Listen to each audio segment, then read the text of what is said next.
আসসালামু আলাইকুম এভরিওয়ান, কি অবস্থা সবার? আশা করি সবাই অনেক ভালো আছেন।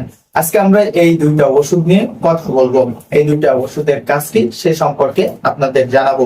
আর এই দুইটা ওষুধ নিয়ে কথা বলার কারণ হচ্ছে আমার ভিডিওতে অতিরিক্ত পরিমাণ কমেন্ট আসছে যে ভাইয়া আমি পাখিকে কি খাওয়াবো, এই পাখিকে কি ওষুধ খাওয়াবো। তো সেই কারণে আমি এই ভিডিওটা নিয়ে চলে আসলাম। তো প্রথমে আমরা এই ডেক্সিভিট এই ওষুধটা নিয়ে কথা বলবো। ডিসপ্লের উপরে এর নামটা আছে এবং সাথে ওষুধের ছবিও আছে, আপনারা কিনে নিতে পারেন। এটা সম্ভবত 20 থেকে 25 টাকা, সর্বোচ্চ গেলে 30 টাকা দাম হতে পারে। আপনারা কিনে ব্যবহার করতে পারেন। এই ওষুধটা আপনি ব্যবহার করবেন যখন আপনার পাখি আপনি বাজার থেকে কিনে আনবেন। কিনে আনার সাথে সাথে আপনি এটার এক ডোজ আপনার পাখিকে খাওয়াবেন। কেননা আপনি যখন বাজার থেকে পাখিটাকে নিয়ে আসবেন তখন আপনার পাখিটা ঠান্ডা লেগে যাবে, অসুস্থ হয়ে যাবে। তখন সাথে সাথে যদি আপনি এটা খাওয়াই দেন তাহলে আপনার পাখি কিন্তু সুস্থ এবং সবল থাকবে।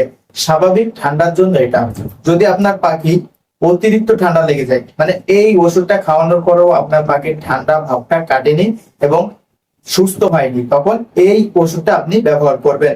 রেসপিরন এই ওষুধের নামটাও ডিসপ্লে পারে দেওয়া থাকতেছে, ওষুধটাও ডিসপ্লে পারে দেওয়া থাকছে, ওখান থেকে দেখে আপনারা কিনে নিতে পারেন।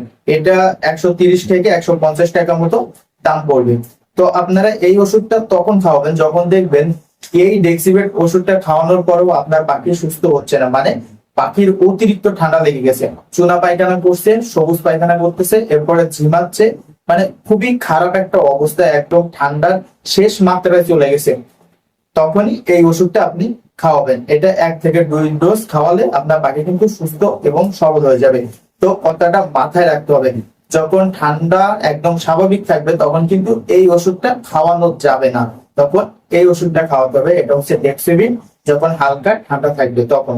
আর বিশেষ করে আমরা যখন বাজার থেকে পাখি কিনে নিয়ে আসি, আনার সাথে সাথে এই ডেক্সিভিন ওষুধটা এক ডোজ পাখিকে খাওয়াতে হবে। আপনার পাখি সুস্থ থাকলেও খাওয়াতে হবে, আবার অসুস্থ থাকলেও খাওয়াতে পারবেন। এই ওষুধটা কিন্তু আপনি সারা বছর খাওয়াতে পারবেন। আপনি মাসে 2-1 বার দিতে পারেন, পাখি ঠান্ডা লাগুক বা না লাগুক, এতে করে আপনার পাখি সুস্থ এবং সবল থাকবে। আর এই ওষুধটা যখন মাত্রা অতিরিক্ত ঠান্ডা লেগে যাবে, যখন দেখবেন যে আর কোন রকম কাজ হচ্ছে না, এই ওষুধে কাজ হচ্ছে না, তখন এটা আপনি ব্যবহার করবেন। আমি এই ওষুধের বিষয়টা বলি। এই ওষুধটা আপনার কি কি রোগের জন্য পারফেক্ট। এটা হচ্ছে চুনা পায়খানা, সবুজ পায়খানা, এরপরে হচ্ছে ঝিমানো, চোখ থেকে পানি পড়া, নাক থেকে সর্দি ঝরা, এরকম 7-8টা রোগের ওষুধ কিন্তু এই একটাই। আপনি এই একটা ওষুধ যদি আপনার পাখিকে খাওয়ান, আপনার পাখি সুস্থ এবং সবল থাকবেন। আশা করি আপনারা যারা কমেন্ট করেছেন তারা অবশ্যই উত্তর পেয়ে গেছেন। এরপরে কয়েকটা ভাইয়া কমেন্ট করছে যে মুনিয়া পাখি কি খায়। মুনিয়া পাখি মূলত ধান খায়।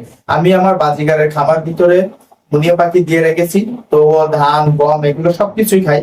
আপনারা চাইলে তাকে শুধু ধানও দিতে পারেন, অবশ্যই খাবেন। আর এই ভিডিওর উপরে আমার অন্য একটা ভিডিও দেওয়া থাকবে, যেটা হচ্ছে কোন ওষুধ খাওয়ালে আপনার পাখি ডিম বাচ্চা সবল ভাবে করতে পারবে, আপনার পাখি সুস্থ থাকবে, অর্থাৎ ভিটামিন কিছু ওষুধ। তো আপনার পাখি ঠান্ডা লাগলে জাস্ট এই ওষুধগুলো ব্যবহার করবেন, তাহলে আপনার পাখি সুস্থ এবং সবল থাকবে। যদি ভিডিওটা ভালো লাগে লাইক কমেন্ট শেয়ার করবেন এবং চ্যানেলটা সাবস্ক্রাইব করবেন। সবাই সুস্থ থাকবেন, ভালো থাকবেন।